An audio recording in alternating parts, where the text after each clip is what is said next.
and wherever people wish to view it. This means there's no need for any other filming of the meeting to take place. But please do remember that you may be visible on camera when others around you are speaking, and when you are speaking, please speak clearly into your microphone. If the fire alarm sounds, you'll have to follow the green signs out to the Civic car park. Can I ask that all mobile phones and other noisy devices be switched to silent? And finally, if we have any motions put forward during the meeting, I'll need them to be clear and preferably in writing before we go to the vote. Okay then, so if we move on then to agenda item 1 is attendance. I think the register's going round. Agenda item 2, apologies for absence. Have we had any? Yes, we've had apologies from Councillor Leonard Constance, Cathy Evans, Stephen Evans, Elizabeth Haynes, John Haller, Mike Jeremiah, Faye Jones, Chris Tew and Raymond Williams. Keep members, any others? Giles Davis, any others we know of members? Okay, thank you. We've gone to agenda item 3 then, declarations of interest, and I'll ask Justine to advise us. Thank you, Madam Presiding Member. Morning, members. There are 2 reports before you today. The first timetable, therefore, I can't see that there are any declarations there. The second report is the next stage of the LDP, but this is county-wide. So again, I can't see that there are any declarations. However, as you know, it is a matter for you. So if you can declare now and also write in the attendance book. Thank you. Okay, members, were there any declarations anyone wanted to make before I move on? Okay, we'll go on to agenda item 4, which there is receipt of petitions. Public question time, don't need. Okay, so agenda item 6 then, revised delivery agreement for replacement Torvine Local Development Plan, starting on page 3 of the agenda.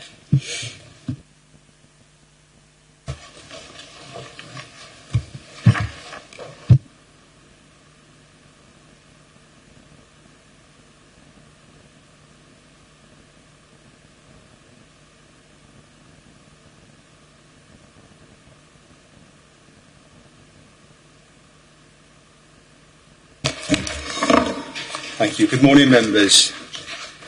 We're presenting a report regarding a change to the delivery agreement. The current local development plan expires on the 31st of March 2021. After that date, it can't be used as a statutory policy framework to determine planning applications. Now, we started work on the new LDP in June 2018. The Minister requires that the new LDP is prepared within 3.5 years, but has allowed a single slippage of 3 months on top of that. The original delivery agreement, or the timetable, which members approved some time ago for preparing the LDP, showed that the LDP would be adopted in December 2021, and this was approved by the Minister. For the reasons set out in the report in front of you, the amended timetable shows the adoption of the new LDP in March 22, 3 months later than originally approved by the Minister. However, it is still within the tolerances set out by the Minister. So members are asked to accept the amended timetable so that it can be submitted to the Minister for formal approval.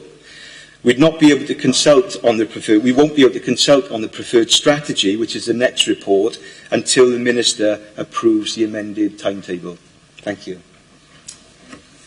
Members, any questions or comments on that, Jo? I just want to say thank you to Richard, obviously, and also that I urge members to support the revised delivery agreement. It's an achievable timetable, and it means we can meet our statutory duties to then produce a replacement local development plan. Okay, anybody else? We have somebody to move and second that recommendation then. Thank you. Okay, all those in favour of the revised timetable? Thank you. Anybody against? Any abstentions? Thank you, members. That's agreed. So if we go on to the next agenda item 7, replacement Torvine Local Development Plan Preferred Strategy.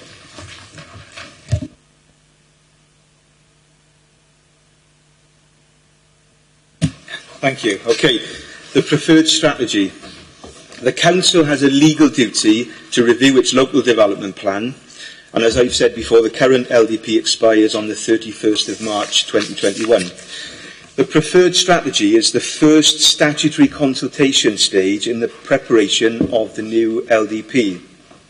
It sets out the broad approach to the proposed level of growth for development in the county borough and where it should be. It provides a strategic framework for more detailed policies, proposals and specific land use allocations, which will subsequently be included in the deposit plan, following the consultation and consideration of all comments on the preferred strategy.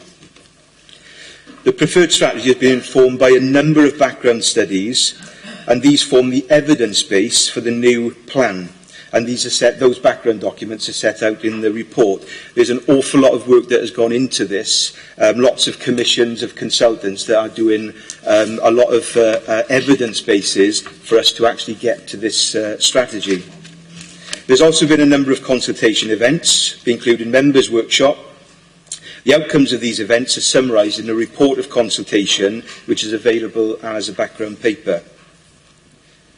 So as part of the new LDP process, interested parties were invited to submit development sites for potential inclusion in the new LDP.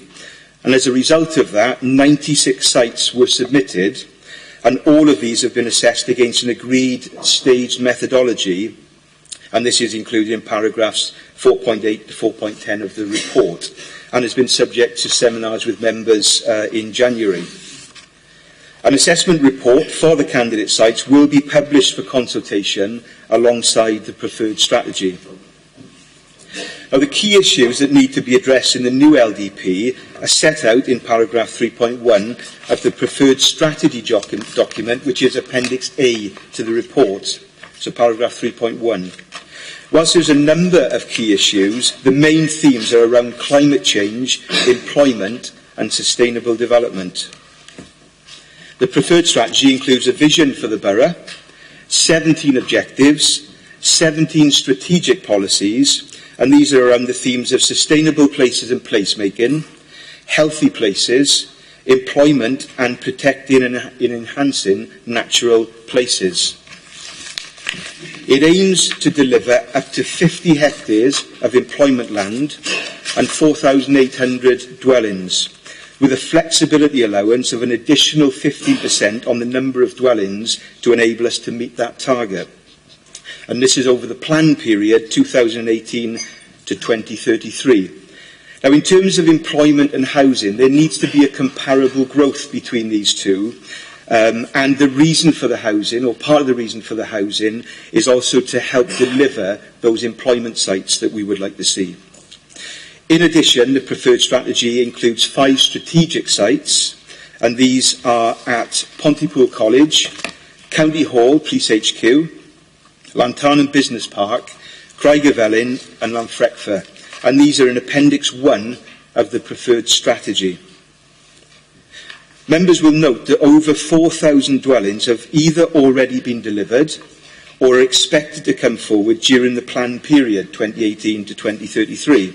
So they're already in the bag, effectively. These are from existing planning permissions, anticipated planning permissions, and existing LDP allocations, and these will simply be carried forward into the new LDP. Now, members have been kept informed of the emerging strategy through a number of seminars and a drop-in session that we held in January. The recommendations are set out in section 12 of the report, and Council is asked to agree the LDP preferred strategy, which is Appendix A of the report, for a public consultation and to make a further call for new candidate sites. Thank you. Thank you very much. Members, any questions or comments? Dr. Joe. Thank you to Richard for the report, and also thank you for my briefing this last week and responding so quickly to my numerous email questions. So the replacement local development plan sets out a policy framework. This framework manages development in Torfaen, covering a 15-year lifespan, 2018 to 2033. Our plan allows us to facilitate and manage good developments, but also allows us to avoid unacceptable future developments in our county. This is crucial if we want communities that will work with a good mix of housing and local job opportunities. Ward members have a bank of invaluable local knowledge, and this expertise is welcomed, but it is worth saying that we are asked to approve the whole plan in its entirety for the future good of Torfaen. We've recently had member seminars and a drop-in session, so I encourage members to remain engaged with the process and attend future seminars as they arise. Thank you. Okay, first I've got Hugh and then Stuart Evans. Yeah, thank you, Chair. I've got a bit of a statement, but it does contain a number of questions as well. Sadly, I've got very grave concerns about this local development plan, particularly with the implications with regards to the proposed site around the Llanfrecffer Grange Hospital and the impact that it's going to have on residents living in the villages of Pontier and Llanfrecffer communities. I don't feel that the current infrastructure is adequate to be able to support it in terms of the roads. There's only one small road, Killian Road, going up through that area. It's already used extensively. The report refers to Welsh Government guidelines in terms of connectivity. There isn't any great connectivity there. We're not close to any rail networks. The bus service is poor. It's going to put far greater reliance on people using their cars up there. We've already had an extensive number of developments over a number of years down in that ward. We've seen developments in Stokes Court, Barnfield, Candor Park. So there's already been a significant extensive development there over the years. Members should also bear in mind that this particular ward is classified as a rural ward and it's not an urban ward. With all these developments taking place, there's going to be an erosion of the green space barriers which gave the village communities their identities and effectively will become a suburb of Cwmbran.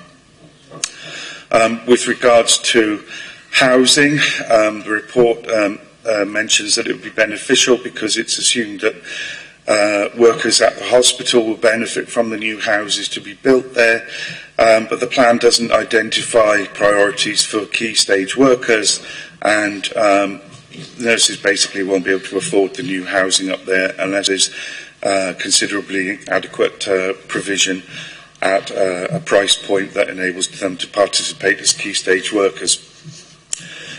Why is there no public consultation proposed on the strategic area that's been identified around Llanfrecffer Grange University Hospital?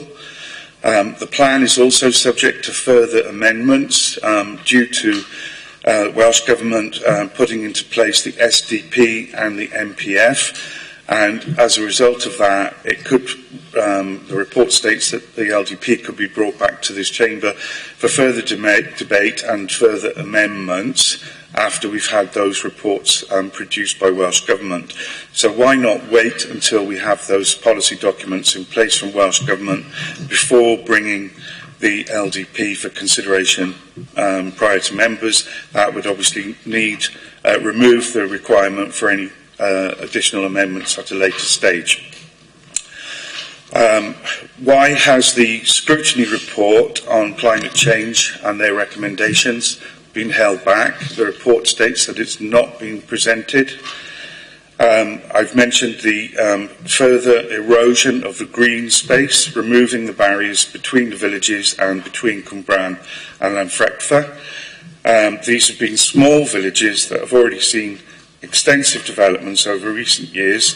We've already had considerable housing estates there, and each new development that comes in serves to further erode the community cohesion in that area. So there's a number of questions in there. Thank you. Thank you, Councillor. So going to your first questions, I think the first one is the impact on Pontier and Llanfrecffer. We understand there will be an impact, but what we're saying with the new type of development, the layouts, the placemaking, the infrastructure and the services that will come with this development, it's 1,100 houses, and it covers another key point. At the moment, we're suggesting about 100 key workers to serve the hospital, so that point is covered there about key workers. And connectivity, we actually recognise there are connectivity issues, but this site is big enough to look at new footways, cycle routes. The main connectivity issue is the trunk road, and we're looking at ways of coming across that or improving existing connections. Public transport, we believe that with 3,000 workers in 2 or 3 shifts at that hospital with this extra development, the existing bus services are likely to be improved. Find others. Consultation, yes, you are correct. There's been no public consultation, but that's not required. This is the first stage of public consultation now. The consultation up to now, as required by the law and the regulations on how to prepare a plan, have been with members and key stakeholders. So people like the Community Council have been invited to our workshops. Now, your point on the SDP, if we start with the NDF, the National Development Framework for Wales, we know what is going to be in that, because that's going to be published in its final form in September, and that gives us enough time to know what's in the plan. We already know what's likely to be in it because we've seen the draft. So we will be able to adjust our deposit plan, or even after the plan has been put on deposit, we can make changes known as focus changes. So we can make sure that that plan is in conformity with the NDF. It's a key test of the examination, so it's beyond any belief that we would get that wrong. We wouldn't submit a plan to the expense of an examination that wasn't in conformity to the NDF. The SDP, if you know where we are now, and I think it's been delayed by statutory joint committees, I don't know how much you know about that, but the SDP now is years off. We'll have adopted our plan before the SDP is even at its an early stage. The SDP is not likely at all to impact the local development plan. So in answer to that, we don't need to wait. Another key point raised by Richard when we're talking about the delivery agreement, our plan drops dead. You know, we need a new development plan, so the sooner we can get it, the better. So I wouldn't recommend that we delay this plan at all. You said report held back. I missed what report that was, Councillor. It's on page, apologies, it's on page 53 of the report under paragraph 2.4.20, Torvine Climate Emergency Declaration. It says Torvine Council declared a climate emergency at its meeting on 25th of June 2019. The Council also tasked a scrutiny committee to undertake a full and proper review of the measures the Council is currently taking in respect of what we are doing now to mitigate the climate emergency and what we need to do now to develop a meaningful, strategic and impactful action plan. The report further goes on to state the findings and recommendations of the scrutiny committee review have yet to be reported back to Cabinet. Right, thank you, I understand now. So there's 2 ways of looking at the climate change declaration of the Council. The first one is the Council's actions, and that's primarily what local authorities do when they declare an emergency. So that's how we run business, how we deal with transport, how we use energy. The second part of that is the policies we have, and I don't know what the remit of that scrutiny, if it's going to go that far. If you park that a bit, we held up the workshops, I think it was mid last year. We knew you declared an emergency in June. We held the workshops in July, and we majored in those workshops in climate change. We picked it up. We presented members in their workshop, their stakeholders in their workshop, all the information on the issue for climate change in Torvine, commuting, air quality, what new developments look like in placemaking. So I would say that, yes, that report will come, but again, there's no need to delay the local development plan, because we've already got that issue covered. We're already thinking about it. There's policies in the plan about climate change. We're looking to encourage active travel.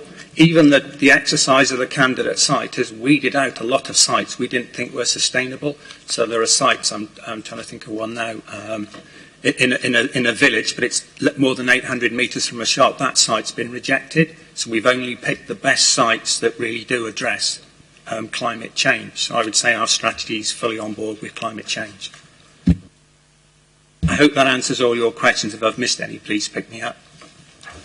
Just with regards to timings and why it's so important to get this approved today, the existing LDP is already in force, isn't it, for at least another year, until the end of March 2021, I believe. So, it seems strange to me that we can't get some of these reports back, given that the Scrutiny Committee meeting has already met, we could have adjourned this meeting possibly until we've had those reports submitted.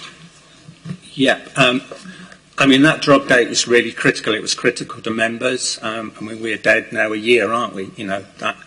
While I think we can manage that, there's still a risk to the council, and it's a risk in the council's risk register. I forgot the other point I was going to make.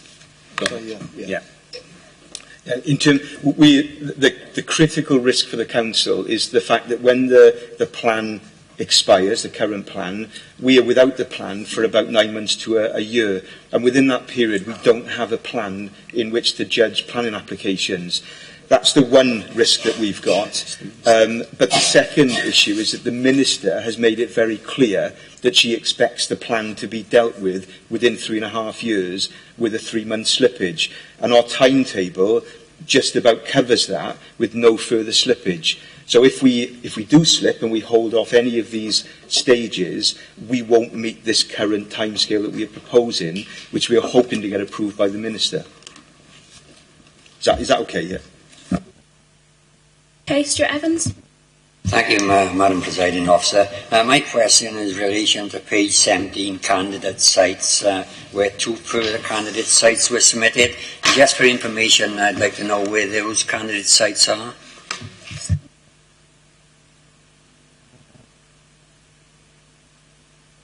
Help you, Rachel, quickly. 2 extra candidate sites. Yeah, on page 17. Yeah. Candidate sites there. They were late applications coming in. I just wanted to be reminded where they were. I can tell you later, or I can get Rachel to tell. I think one's a very small site at the front end of the South Sebastopol site. Rachel's nodding, and I couldn't tell you where the other one is. I'm sorry. Can I email you after, Councillor? I'm happy for that information. Yeah. Okay. Next, I've got Dave Thomas and then Glyn. Thank you, Madam Presiding Member. I've got 2 questions to ask, if that's okay. The first question, with the planned 4,500 to 4,800 new homes proposed in the plan for Torfaen, what plans do we have for the infrastructure to cope with the increased population and vehicles? And my other question is on page 18, it's paragraph 4.10. Why are we proposing to invite new candidate sites? Are the previous submitted sites inadequate to deal with the proposed increase in housing? So if I cover infrastructure, that is a fair point. In the report, I'm trying to find it now, in background study, section 4.12 of the report, we talk about reports to carry on. And in there you see Torfaen infrastructure assessment, and we are talking to people like Welsh Government Highways. We've already talked to Welsh Water, and they're happy that there's water and sewerage to cope with that level of development. We've actually got a letter from them on that. Normally the other infrastructure providers okay, and it's things like doctors' surgeries and things like that, and we're already liaising with the appropriate person in the health board on those issues. So we will be producing an infrastructure plan, which you'll see in the deposit plan. Your second point? My second question, yeah. So it's on page 18, paragraph 4.10. Why are we proposing to invite new candidate sites? Are the previous submitted sites inadequate to deal with the proposed increase in housing? No, they're not. I think it came from, in our delivery agreement, we've got a principle of being open, and most other authorities are doing a second call. We decided not to because of the 3.5-year timetable. We sat back and said, well, it's reasonable to let people submit candidate sites. But I think the report clearly states that you have to provide everything. You can't give us a red line on a map and expect we'll consider it. So we've had a couple of developers approach and say, look, we've got good sites. Part of the Welsh Government guidance is twofold. They want people to give us candidate sites early on, which they did. But then some people will claim, until we know what was in your strategy, we might not have submitted a site. So it just gives that opportunity. We're not expecting a lot, and we're expecting a full. I think it covers us as well, that we can say that we've been fair, open and transparent, and it was really part of that. Okay, Gwyn? Good morning. I'm not stepping on Neil's shoes, so I've asked permission to ask this question. The college site, 140 houses going up there. Can we secure the mining wheel that's up there, or have it relocated, please? As you're going through the site, they've got a mining wheeler, which I've been given to understand have come from the Tapentes. Now, I would hate that to be demolished and end up in a scrapyard somewhere. Could we secure it or have it relocated? Because there's plenty of places down my society would like to put it.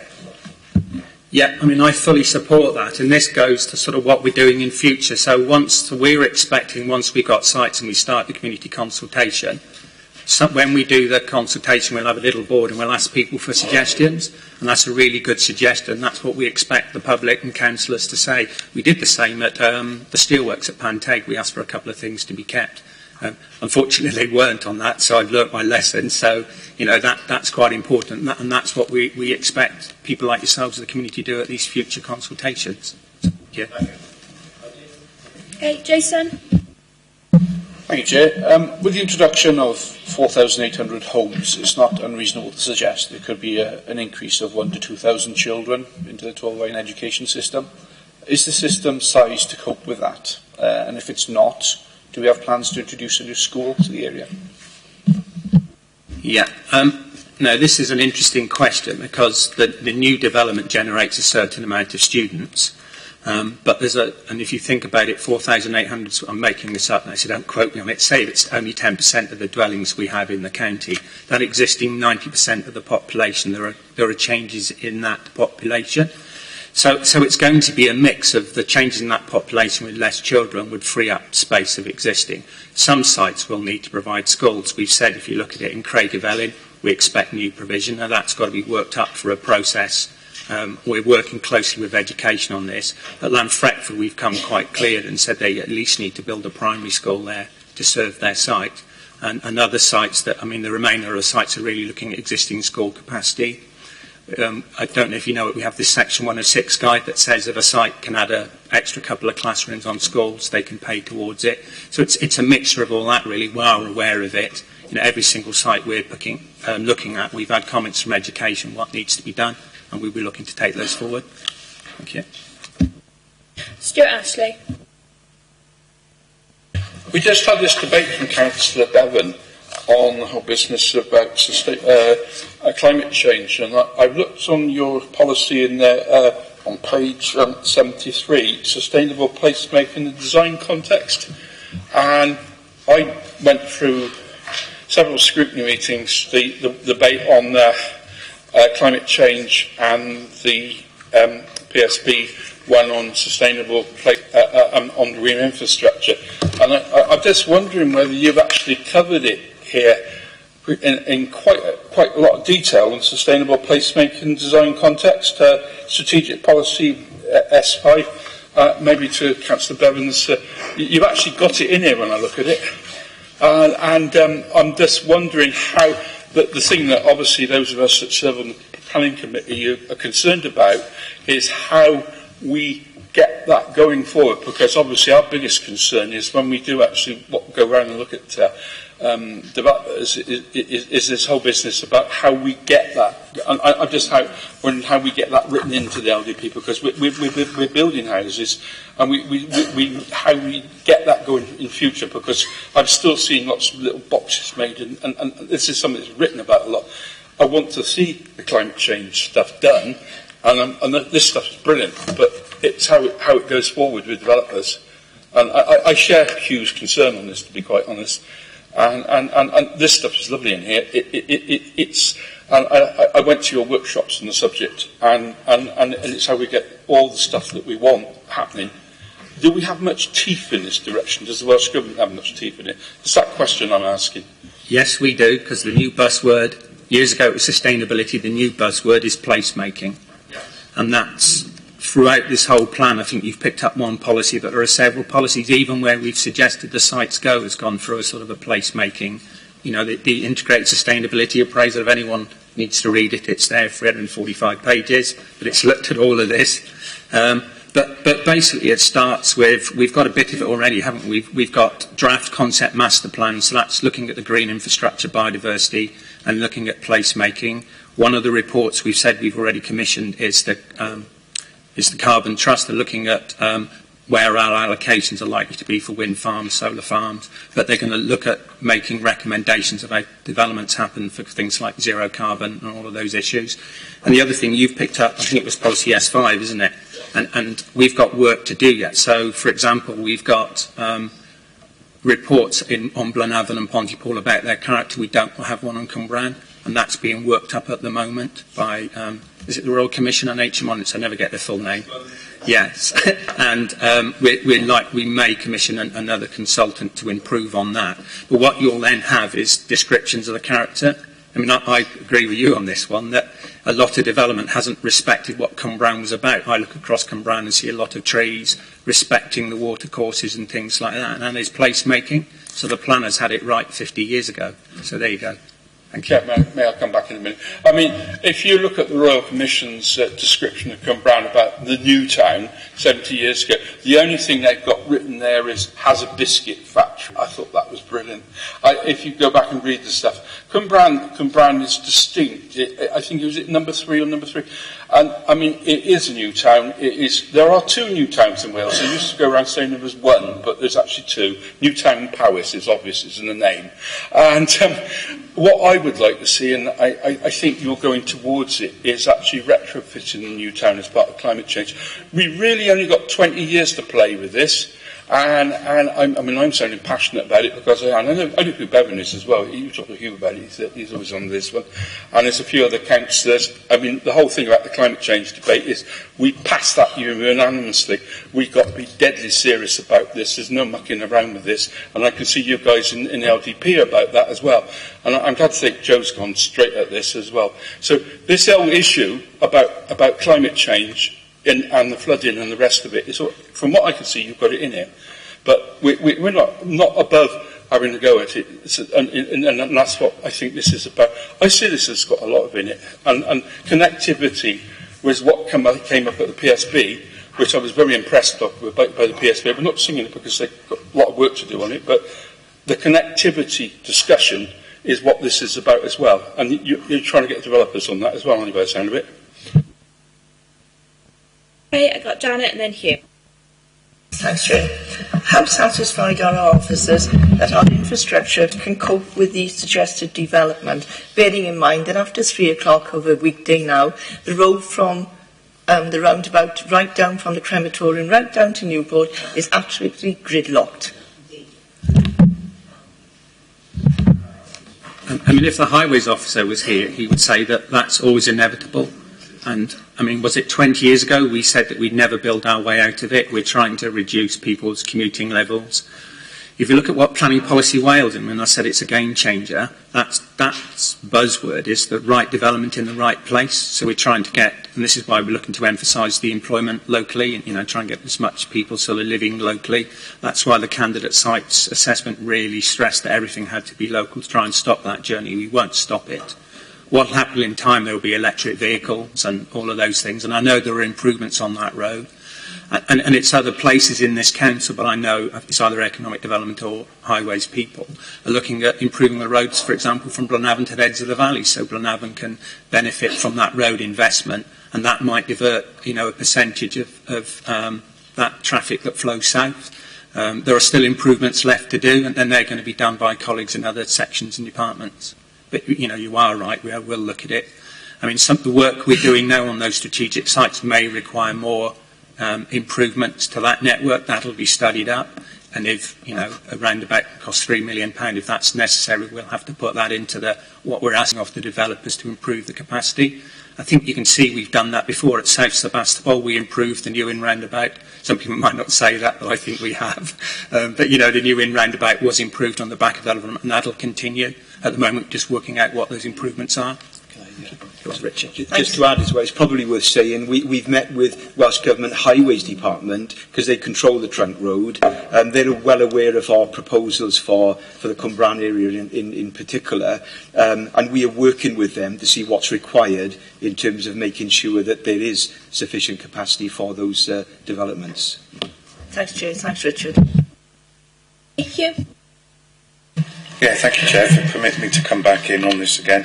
Just picking up on the points that Councillor Ashley made, I would like to draw members' attention to the top of page 102, where it gives a site description of the site surrounding Llanfrecfr Grange Hospital. And basically, it seems to me that this development, and it's been identified as a strategic site, is contrary and it goes against the core principles that have been identified in Torfaen, being cleaner and greener, and it seems to be contrary to the Environment Act, which places a statutory obligation on this authority to not just protect but enhance the biodiversity within the area. If you look at the report, it says this site includes a number of tree preservation orders and public rights of way.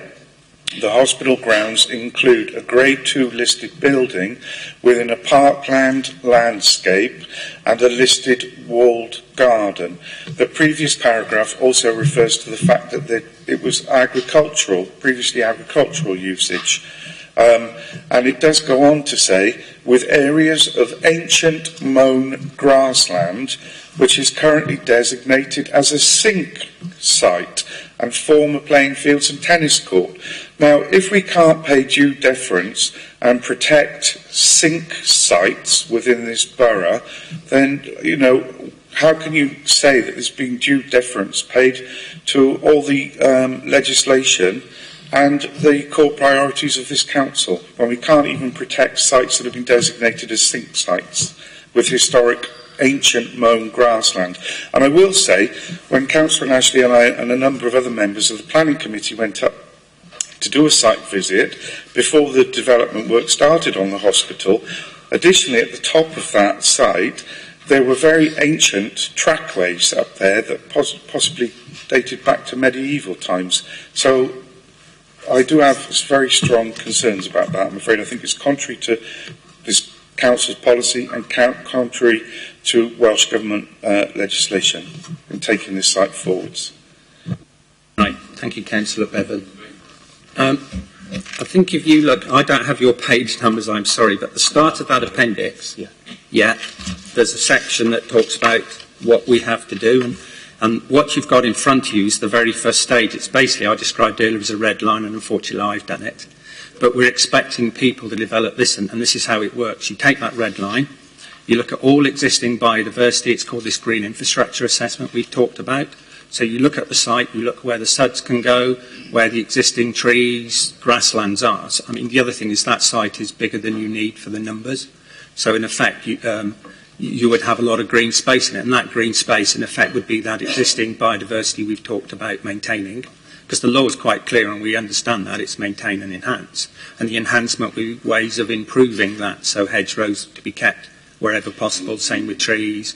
There's a grassland area in there that our ecologist and the landscape officer said keep, maintain. And the other positive thing about development sites is that these things are taken into public ownership. I just tell you to look at South Sebastopol. A lot of 50% of that site or something thereabouts is open space, and there's a management agreement and they're positively managed, so that's a positive thing, where at the moment that agricultural land is not positively managed, so those are benefits of it. So we go through this process. So when you see and that's what the front end of that section talks about, they're expecting the concept master plan that we'll produce for their deposit plan, which will be hopefully coming in front of you in October.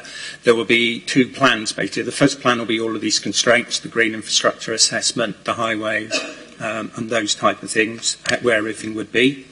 And then the second plan is where we suggest the development goes, and that will get consulted upon again. And I think, as I said earlier, that comments you make on parts of the site that, tramways and that, we will pick up during this consultation. We have sort of a board that puts the site and say, tell us everything you want in it, and then we take it on board. So when we come back to you in July, if we are recommending the site carries forward, all of these things would have been filled in. So that's the whole point of this preferred strategy consultation as well. Thank you. Okay, I got next to Jason and then Nicholas. Thank you, Chair. I remember making a similar comment last year regarding the language of the report, in that It's a 100-page report that has real and meaningful, lasting change to the people of the borough. And what I would like to see is this translated into a more meaningful way of telling the people of Torfaen what the impacts are to this report. Are there plans to work alongside the marketing team to do just that? I totally agree. I'm very sorry, but planners speak a funny language, don't we? We're going to produce 2 documents to go with this. A reduced, cut-down version we're going to call a summary leaflet. That's the essence. That will be translated bilingually. And then a very much graphical, easy-read version. My colleague, Mr. Murray, is working with the communications team to sort of build those documents up. So hopefully, if the Minister allows us to do our consultation in the next 2 weeks, all those documents will be produced, put on the website. But I totally agree. You know, we do speak a foreign language, sorry. Nicholas next. Yes, thank you. I just wanted to, if I could, from an answer to Hugh, could you just clarify the number of people you were expecting on shift at any one time in Llanrugfa? I don't know. I mean, the information we had, and it's quite old, talks about 3,000 people employed, and I believe it's, I haven't looked at this in a while. I hope someone can help me. I think it's either 2 or 3. How many? 700 in the shift. Yeah, so it's about that. So it must be 3 shifts. And I think the rest are ancillary sort of staff that come in at peak as well. Right, okay. Thank you for that, because my question was around about that site in general. People have referenced it already with the traffic into there. And I wanted to go to, again, page 102, the second paragraph on there, the development proposals. Now, you've identified already that there's going to be some traffic problems on there, and you've suggested that there might be a relief road for the B4236, which I'm assuming is going to come in off the A4042. I think Councillor Bevan makes a very, very valid point, because if we are realistic about this, that some of the capacity in this new hospital is going to come from the existing hospitals, both in Abergavenny and in the Royal Grent and Newport, we're going to see a considerable shift of traffic from Newport through to this site. I'm glad to clarify the numbers, because I heard a horrific figure of 3,000 coming on per shift. So I misunderstood that, because that would obviously be a severe impact on the roads around there. And really the question is, have we really and truly looked at the traffic situation that this new site is going to do? Because the hospital itself is going to create some pressures on that road.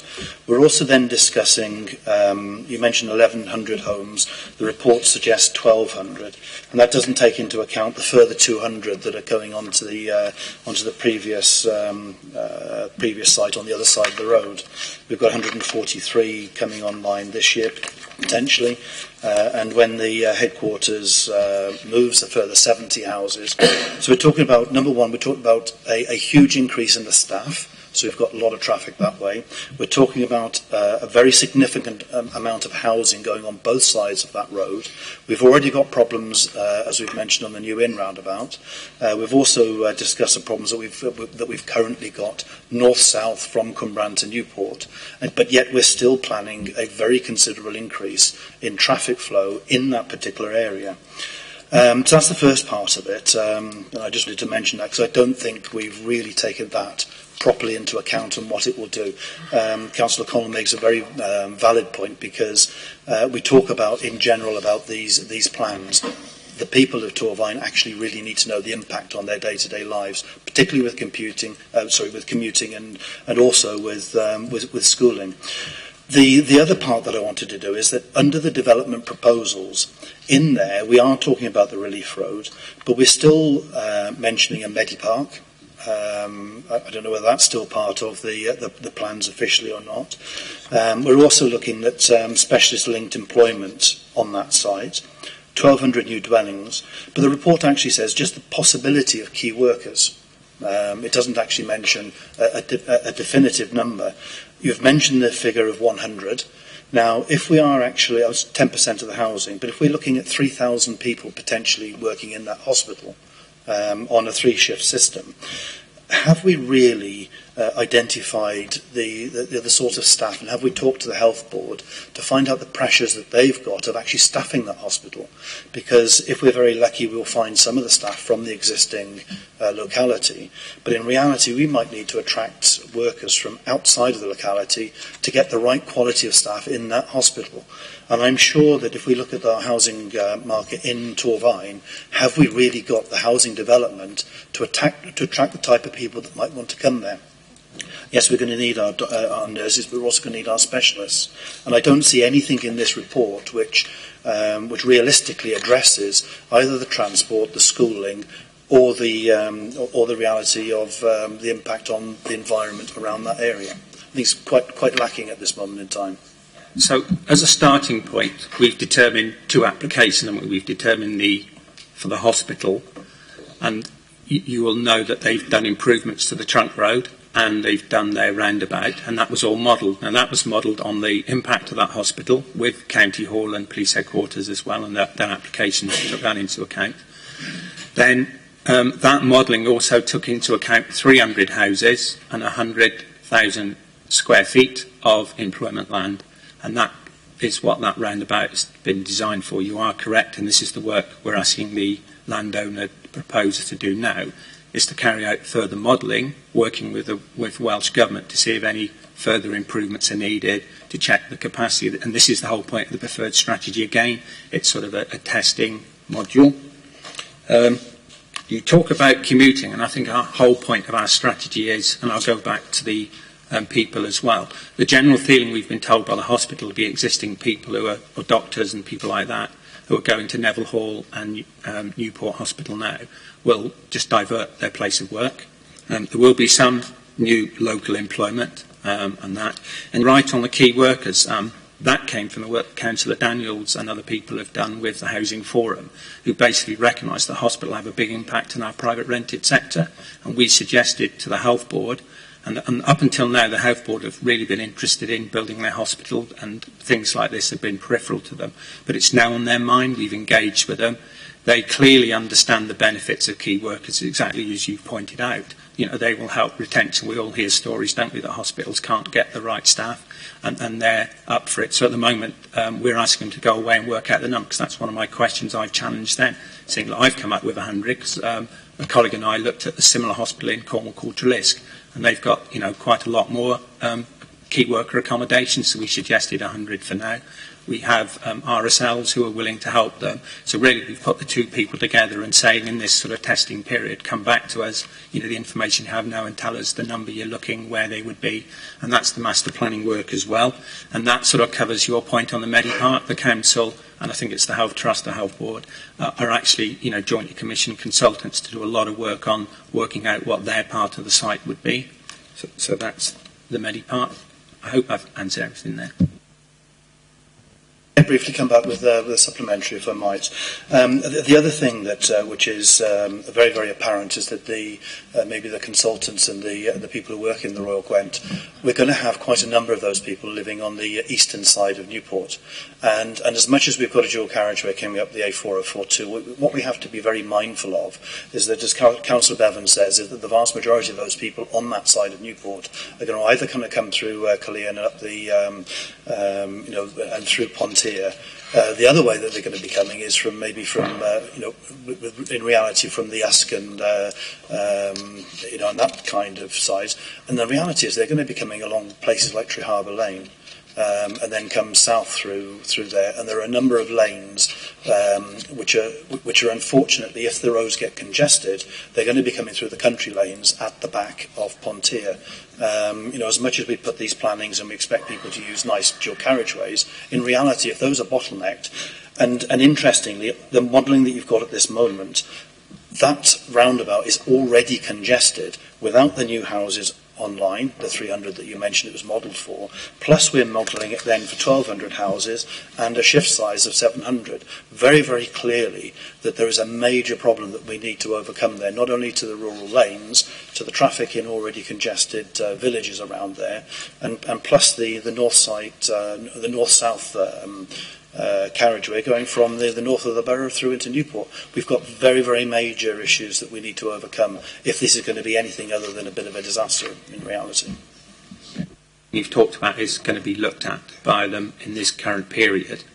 I think the point, and I tried to mention it earlier, you're going to be queuing at peak time. It's impossible not to.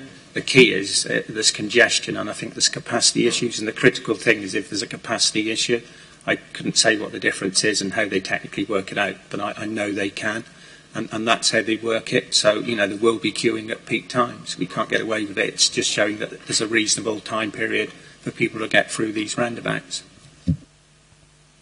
Just to add, really, that with any big development like this, and current planning applications that come in also have to do this. They have to prepare what's known as a traffic impact analysis, and that needs to look at where people are likely to come from, where they'll go, and what sort of capacity that puts on the current infrastructure.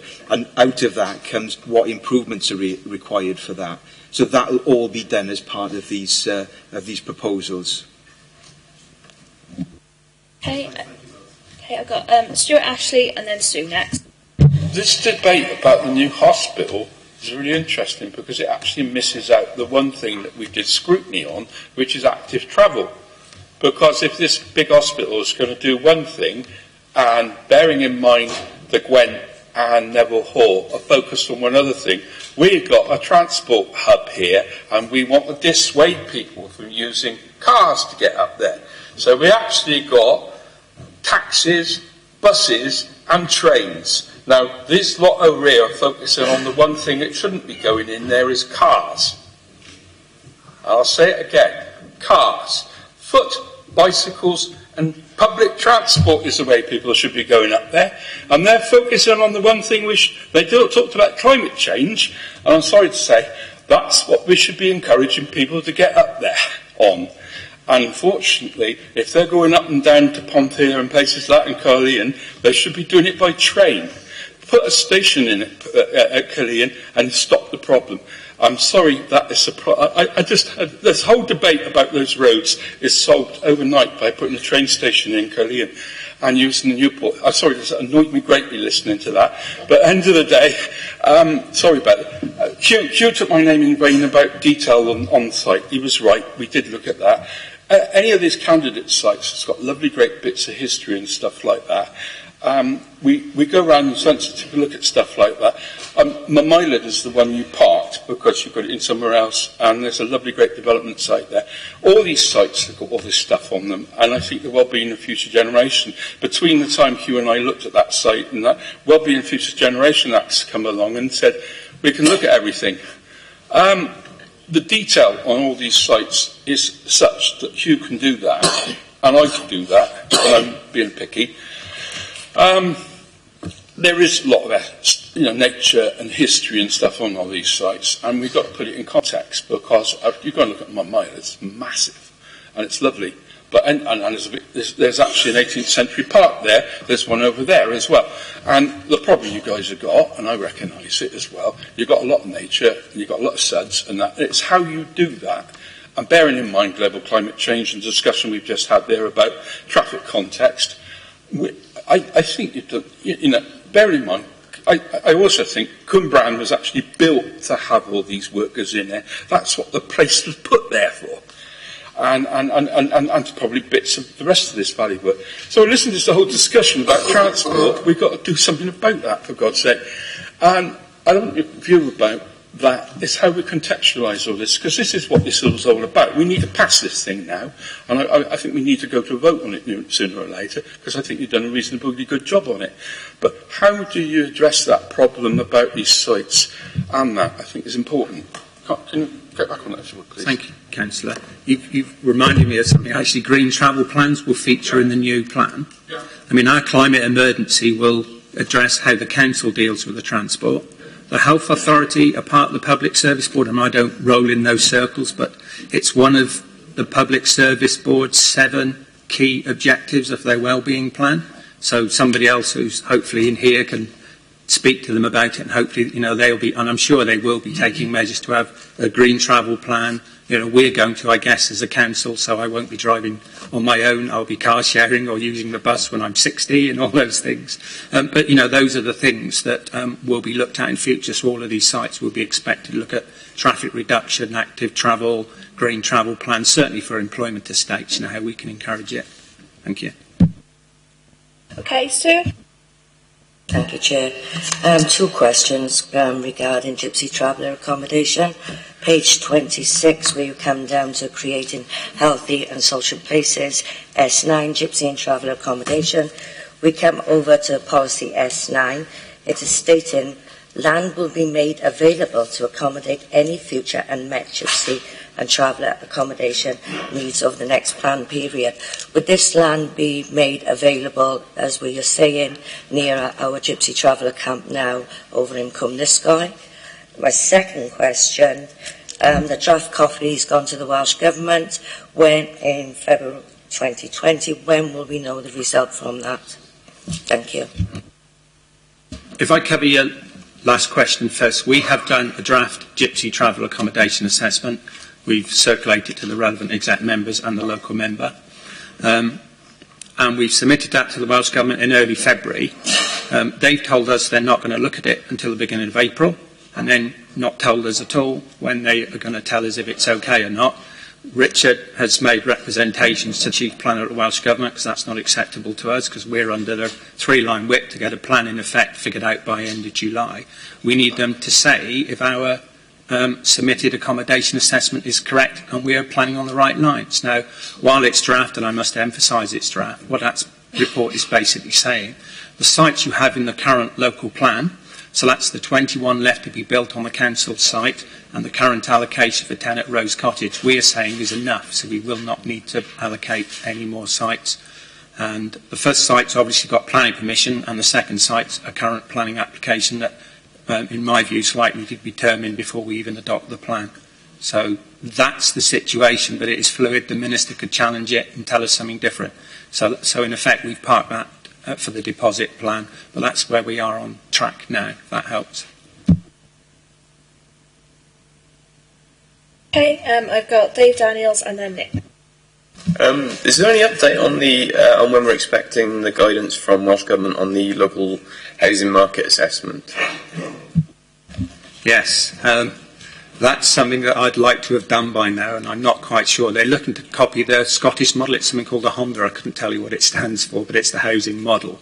They are looking to give us that guidance this year, so it's going to be close call if we can get it in time for the deposit plan, because in effect, as you can see, our current assessment is 2017. It might be if that doesn't happen, I have to turn to a plan B and work out some maths based on the things we have now and sort of do an interim update until that comes in, because obviously the inspector is going to be quite keen, well, and the Minister too, isn't it, because she has a thing now about delivering affordable housing, and our evidence is getting slightly out of date, so I am conscious that I am waiting on the Welsh Government for myself and housing colleagues to produce that new bit of information. I'm hoping it's this year, but I do have a plan B. I asked mainly because I'd quite like to know the point at which members can have a meaningful input on the setting of the target, for affordable housing. Because on a personal level, I think the challenge is not insignificant, and I think we need to set an ambitious target. And I understand it's going to be based on the guidance you give from Welsh Government, but input from members would be welcome as well. Yes, you're right. That'll be a debate we'll have when we have this again, or hopefully a workshop before with deposit plan, which isn't long, unfortunately, for me. Okay, Nick. Yes, thank you. I did like to come back in at this point. I'll try and make a question in here somewhere, but I just wanted to have a discussion around a little bit about reality. As a council, we've got a dual responsibility here. It's our responsibility to leave and drive both the housing and the employment needs for our residents. Now, however, what we have to do is we have to plan and deal with reality. it cannot have escaped people's notice that we've already got hospitals, we've already got employment, we've already got a lot of housing, and we have got a non-existing public transport system. So whereas it might be in an ideal world that we would all get around on buses and taxis, however, the reality is that we've already got all of those things and they already exist, and we already haven't provided any form of public transport or any form of green transport. Now, if anybody has ever tried to put themselves in the place of a healthcare worker working in our hospitals, you try and get on shift at 7 o'clock in the morning, which means you need to be there at 6:30. You then don't finish your shift on 12 hours basis until 7:30 at night, leave the hospital at 8 o'clock. Public transport does not exist in any shape or form on there, so we have to use cars. We can't get away from it. It may be great if that wasn't the case. We haven't addressed, if we're talking about hospitals in particular, the numbers of people that need to go and visit people in hospitals to get to the clinics.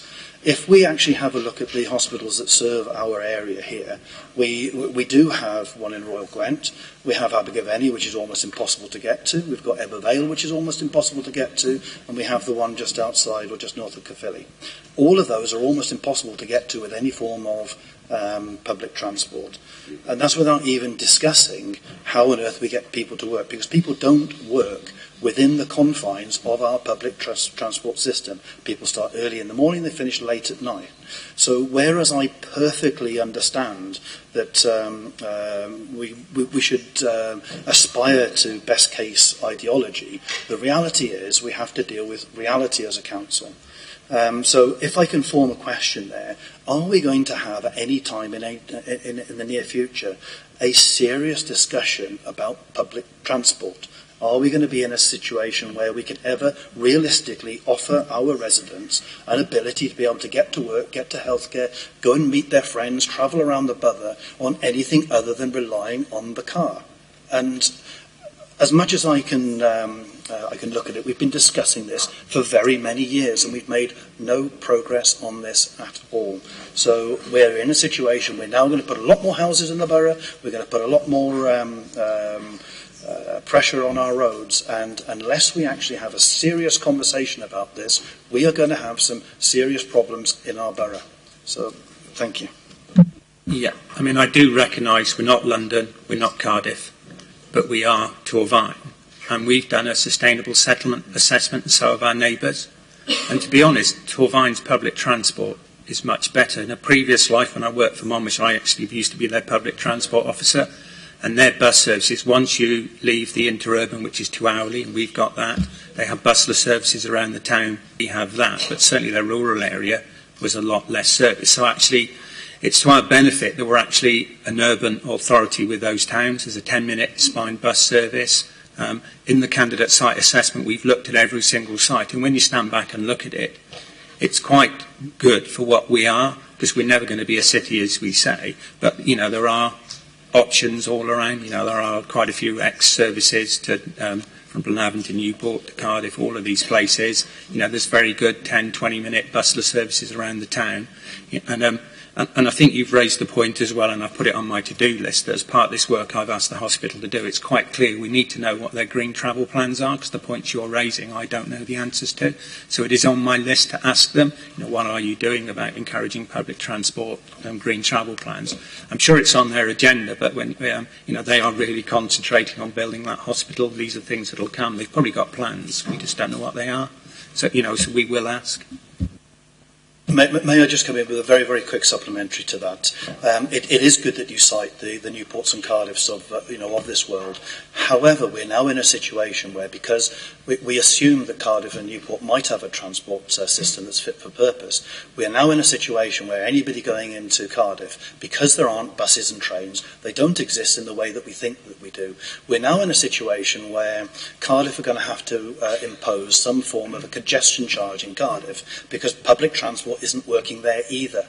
The people are having to use the car to get in. And not only that, they're now being penalised because they can't get into to Cardiff from our valleys towns, that they're now going to be charged extra for using their cars to get there. So for us to actually assume that public transport works, and we've got a situation here in Torvine that's slightly better than anywhere else, number one, it isn't quite true, and number two, it isn't quite good enough. We have, if we are going to be serious about reducing our emissions, then we've got to get much more serious, not only in Torfaen, but in Wales in general, about this issue of public transport. It isn't working, and we need to address it. I agree. I think the first point I would make is, for a start, look at our scale of growth. I'm not quoting the exact facts, but say if Cardiff are getting 30,000 houses, Newport 12 has 4,800, that sort of reflects the scale of our level of public transport, so they sort of match. I think you've also got to look at City Deal and the, was it 1.2 billion investment, 700 to 800 million of that is in public transport. They're improving a lot of the links on the Valleys lines. My understanding is we're likely to get Pontypool Park and Ride, and I think they're talking about 100 extra spaces at Cwmbran train station, and there'll be other projects as well that'll come on board. So there is investment, but they're certainly concentrating in other areas than investment. We are getting a share of that in Torfaen, but I agree we are where we are, but we are well placed, and I think the level of our growth just reflects where we are in that scale of city level public transport down to sort of rural Monmouthshire level of public transport. Yeah, I'm just going to come in off my own back a bit, obviously, as somebody who only uses public transport. What I would like to see us do is really focus on linking up with the signage, etc., when these things go in. Because we do have a lot of services, but if you're not a regular bus user, it can be very challenging to know where to go and to get on a bus and think, I don't know where my end destination is. So I really think we need to work on that a lot, particularly with the hospital, because people visiting, it'll be a new area and a new thing. Fiona wants to come in on transport as well. Actually, Adrian covered the point, so I was just about to bring in the City Deal, where there is significant investment. And in my previous role as Cabinet Member, I was privy to several meetings where it was encouraging progress that was being made towards that end. But I do very much agree with your views as well, in terms of that we've got to try and encourage people to use public transport, but until it's a chicken and the egg thing, until the public transport is provided, people don't give up their cars.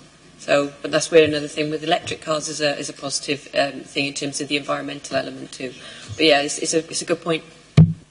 Okay, I got Gwyn next.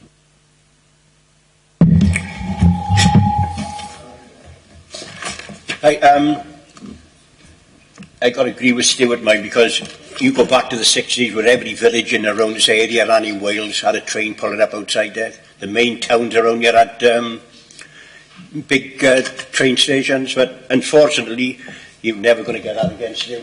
It's just gone, you know what I mean? But it's like the amount of cars and the amount of vehicles using these roads at the moment. Any of us in here can tell you the amount of potholes out there. All right, some of them blame the weather, but a lot of it is from use. And it is getting to a stage where it's dangerous on these roads. But with the buses, and it's nothing to do with me because I got coaches, this is a different thing altogether. With buses, when they devolved the buses in 1980-odd, whereas before you had a couple of main firms, now anybody can just start a bus firm up. And every bus firm have got to make money.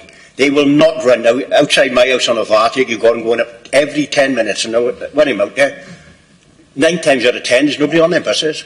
And it's going to be hard, because if you have a park and ride system, you've still got to park the cars.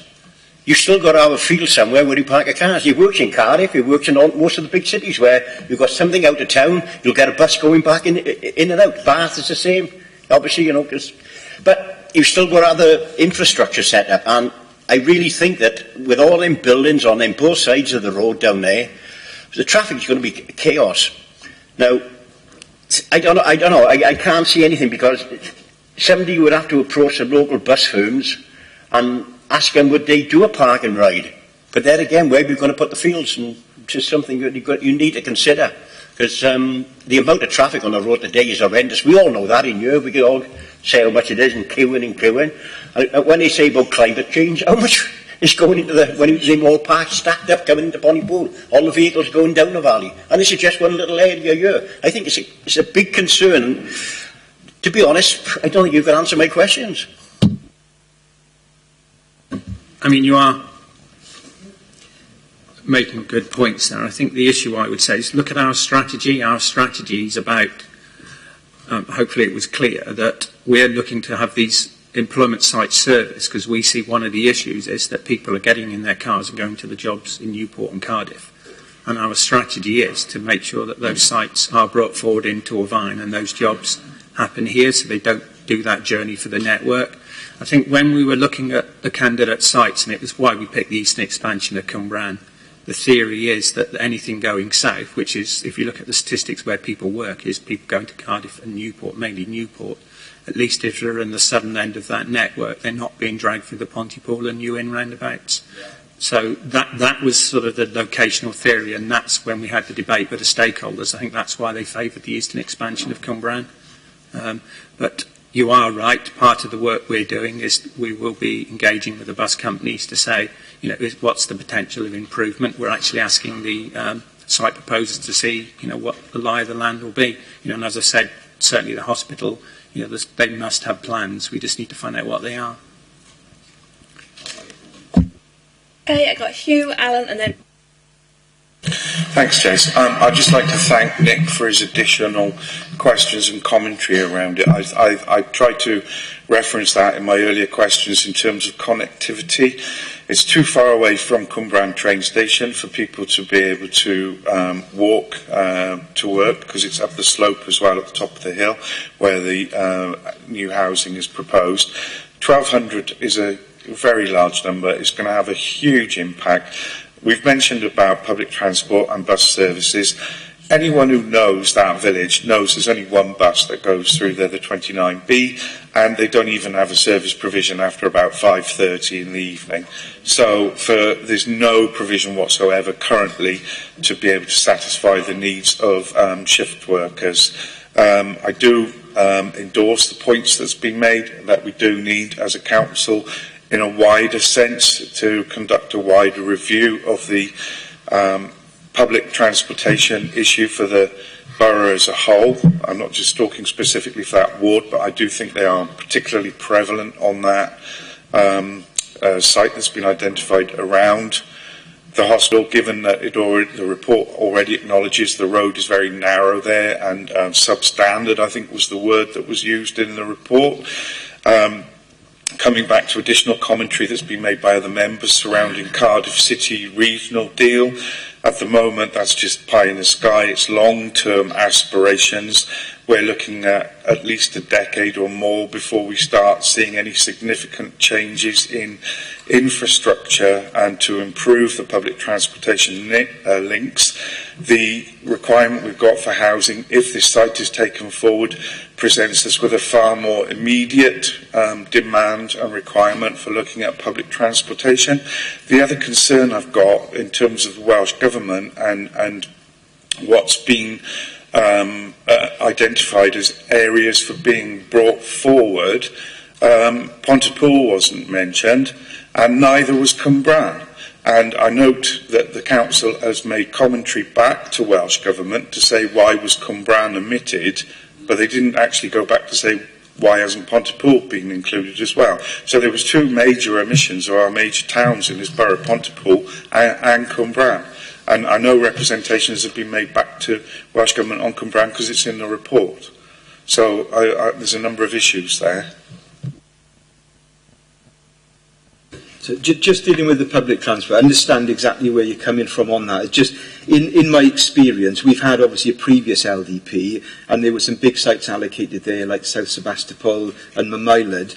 And the way that we deal with those, that the critical mass that those developments provide, allows them to develop things on site, like neighbourhood services, shops and health care facilities on site, so that they don't need to travel anywhere to buy their sort of daily things. But also public transport, as you know, wouldn't have been going through those sites at the time of the application. But because those sites are at a critical mass, you can get money from the development to improve those services. So a lot of money came from those developments to put bus services through them. We haven't determined Mamylid yet, but part of the negotiations on Mamylid was making sure that there was a better frequency of bus service that went through that site. That was imperative to us negotiating on that application, and there was quite a lot of money generated by that development to do so. There's a school provided on that site as well, or going to be provided on the site, and a neighbourhood centre again with shops. So when you look at a large development like this, it's really a balance and a mixture of all those different things, reducing the need for the motor car, improving public services. But the key thing with them is this critical massive development that will generate money to secure services. If you don't have that critical mass, so if you only had a couple of hundred houses there, you just wouldn't be able to afford those provisions, which is why it has to be a bigger mass. And all those things definitely need to be worked through as part of this process. Okay, Alan? Thank you, Chair. I don't really have a question. I have a couple of observations, really. As one of the members for the Lanthanum ward, we've had more kind of development than most put together, really, I would have thought. But what we've seen is we've got fewer schools, we've got the same number of doctors, we've not had an increase in doctors, we've had no neighbourhood shops, we've had no extra community facilities, we've lost a leisure centre. We've got worse public transport now than we had 10 years ago. We had a bus every 10 minutes going to Newport 10 years ago, now we've got one every half an hour. The bus to Cardiff used to be one every half hour, now it's one every hour. There's no service, no bus service whatsoever between my ward and the town centre after around 6, 7 o'clock. You know, we need to be very careful about this. And someone mentioned the metro scheme, which I find very interesting. Of the 738 million earmarked for the South Wales Metro, all Torfaen seem to be getting a couple of bigger car parks at Cwmbran and Pontypool. So, you know, I do agree with Councillor Jones that we really need to look at public transport, sort of put that up front and centre before we really try and sort of adopt an ambitious plan like this, to be honest. Rob? Thank you, Presiding Member. I'd like to go back to housing, in particularly the affordable housing. We know that Torfaen is very, very short of housing, if you like, and in regarding the developments which are taking place, the majority of which are going to be for the private sector. In regarding your comments, I latched on to the fact that you commented that you will be under talk with the registered social landlords, which is fine. However, when you think that there's already 2,500, over 2,500 of existing Torfaen residents which are on the housing waiting list, if you like, what role do you think that the registered social landlords are going to play, knowing that they can't accommodate the current residents when it comes to housing? Yeah, I mean, you've asked me a question that I'm really saving the answer for the deposit plan, so I'll tell you a bit earlier. So obviously now we're just picking strategic sites, and if you read the candidate sites assessment, you will see a lot of smaller sites, and I don't really want to name them here, but if you look at the document, and a lot of those sites, because of their size, will be 100% affordable, so that's part of our strategy. And it also struck me in that deposit plan, we need a policy that fixes something that happens now. So if we have a site of 30% affordable housing and for viability reasons it drops to 15, we walk away and leave it at that. And then in the next day I've got the housing department saying, Adrian, I'm really short of sites. So one of the things I'm thinking of, and it's not really for today to think about, but in a few months' time when we come back to you, I'm thinking of a policy that says that, you know, if it's 30% is our allocation, that the development pays what it can out of the viability, because we're only allowed to ask for viability, and give an opportunity for the RSLs using social housing grant to get back up to that 30%, because Councillor Daniels will know they're scrambling around for sites.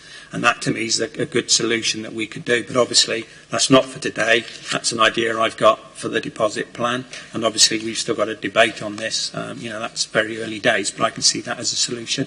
But you are right, we're never going to meet the total but we are going to do the best we can. And the other point I would make is that without development sites, you're going to get zero offer. So 15% of or 30% of 1,200 is better than zero of nothing, isn't it? So that's the other point of development. It does have benefits for affordable housing, economic development, better quality housing for people. All of these reasons why development is good, growth is good. I mean, the ISA, that Integrated Sustainability Appraisal, actually said that. Our development, development is good for people, economy, things like that.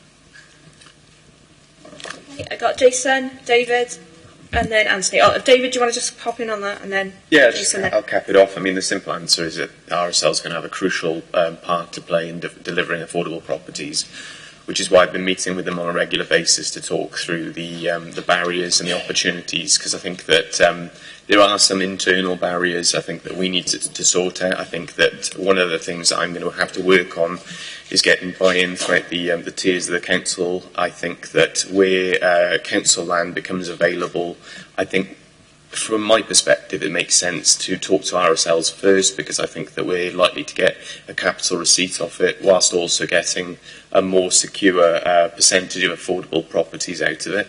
But I'll also be meeting with the Minister. I'm going to organise a meeting between RSLs and the Minister, because she seems to have quite a radical appetite for affordable house building in the country. So I want to talk about Torvine specifically, talk about the barriers we've got, talk about the opportunities we've got on a local level, because I do think that she will be receptive to that. So the simple answer is absolutely crucial, and from my perspective, I'm seeking to utilise and work with them as much as we can to deliver as much as quickly as possible. Jason? Thank you, Chair. Just coming back to public transport again, and I think this is more a question for the leader than yourself in planning, but is it worth looking at a specific post portfolio area for public transport or transportation within the Cabinet? Anthony?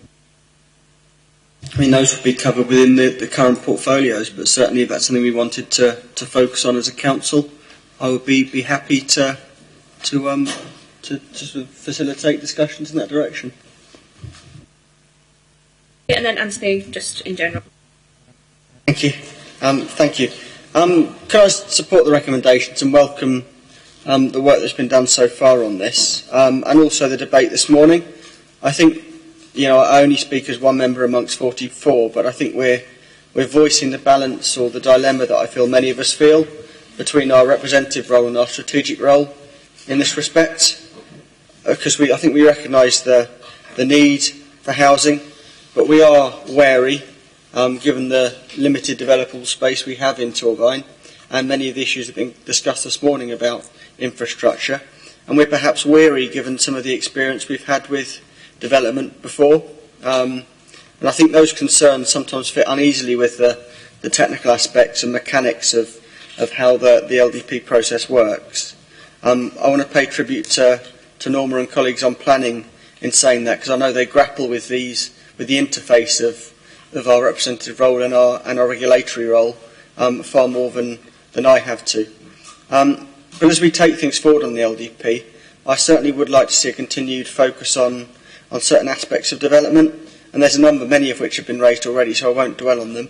First of all, I think the quality of development. Our preference, I think, as members for communities rather than rows of boxes. Secondly, the vital aspect of genuinely affordable housing to meet local need. I share the scepticism of many about the definition of affordability that's been used in the past. I think 80% of a house that's of a market price that's unaffordable is still unaffordable to many people. I think a definition based around genuinely affordable social housing is better. Thirdly, I think the need for a real focus on sustainable developments in the light of the climate change emergency is essential. We can't just declare a climate emergency and then act as we always have done as levels of government. I think that needs to be said. Fourthly, I think the need for housing development to be properly supported by and balanced by the need for local employment. That's not just jobs, but quality jobs as well. Next, I think the need for proper infrastructure has been talked about lots by other members, but I agree with many of the points made, not just about roads, but buses too. I think buses sometimes get left behind a bit in the debate about public transport because they're not as sexy as trains. It's a strange statement. As much as I like trains, I wouldn't describe them as sexy, but you know what I mean.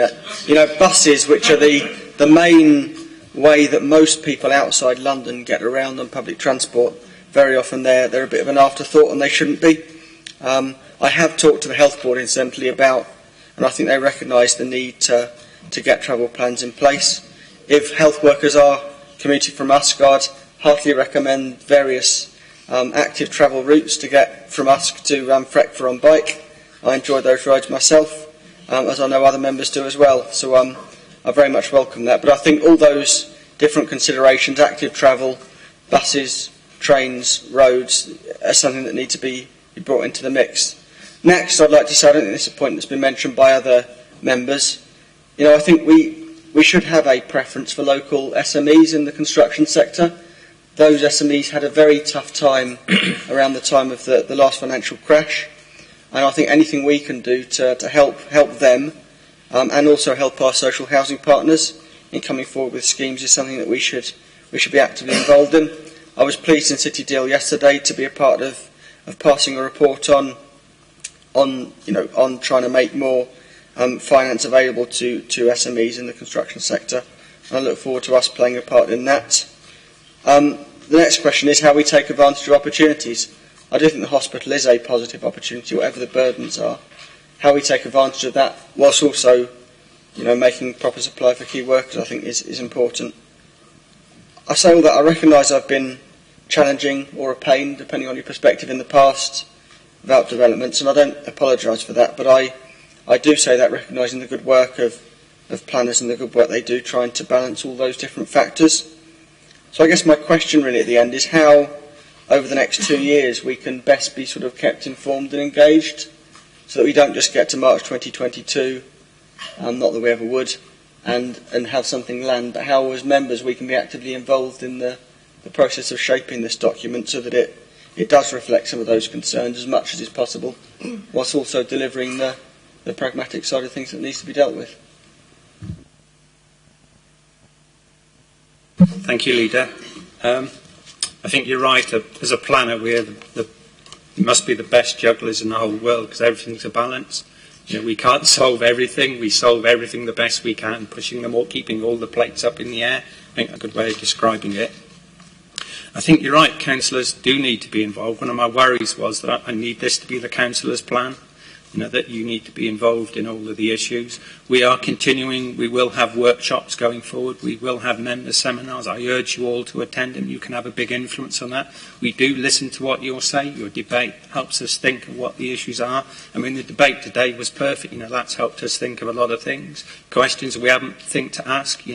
I've said I'll go to the Health Board and ask this question. So it's all very useful. But, I am conscious it is quite an horrendous timetable to get everything done. And I do realise that, scrutiny isn't part of that. That's why, we need debates like this. Today's been a really good debate.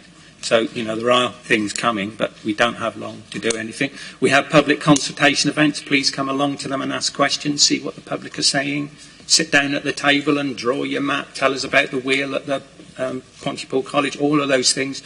Your local knowledge is so important to that. We're not on the ground as much as you. So, there's plenty of ways to be involved. So I don't know if Richard wants to add anything. Yeah, only really that this is not the end document. This is part of the process. And what we're asking members to do today is to approve it for us to use it as a consultation, for a consultation exercise. So we'll be having 6 weeks worth of consultation with the public, and we need to then look at all those comments that come back before we produce what would be known as a deposit plan that we will bring back to you later in the year. But at that point there will need to be a full report on that public consultation. Just before we go to the Rex, I've only had one more indication to speak from Gwyn. Okay. Thank you. I listened to all the points in here today. I would like to ask the leader, in the interest of democracy, and due to the fact there's a lot of concerns, would he give a free vote? I know the answer, but I'm going to ask a question. Would he allow the members a free vote?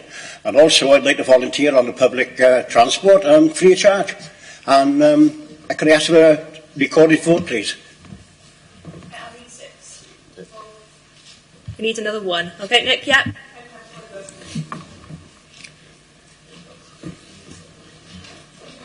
Did you want to respond? This is a planning matter, so there's no whip supply on planning matters. So. That's true. Yeah, you can't whip a planning matter. Okay, do I have a mover and seconder for the recommendation, please? Okay, we're going to move to the vote. I'll hand over.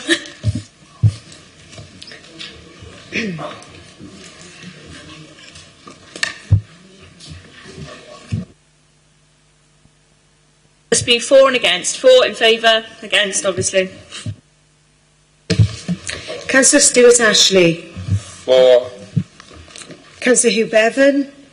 Against. Ronald Burnett. For. Glyn Karen. For. Richard Clark. For. Veronica Crick. Not here. No. Fiona Cross. For. David Daniels. For. Stuart Evans. For. Joanne Gordon. For. Anthony Hunt. For. Gaynor James. For. Gwyn Jenkins. For. Alan Jones. For. Janet Jones. For. Nicholas Jones. For, but I express my reservations for the public transport. Peter Jones. For. Robert Kemp. For. Sue Malson. For. Raymond Mills. For. Jason O'Connell. For. Richard Overton. For. Mandy Owen. For. Norma Parish. For. Jessica Powell. For. Kelly Preston. Emma Rapier. For. Rose Seaborn. For. Alan Slade. For. Colette Thomas. For. Dave Thomas. For. Neil Waite. For. David Yowell. For.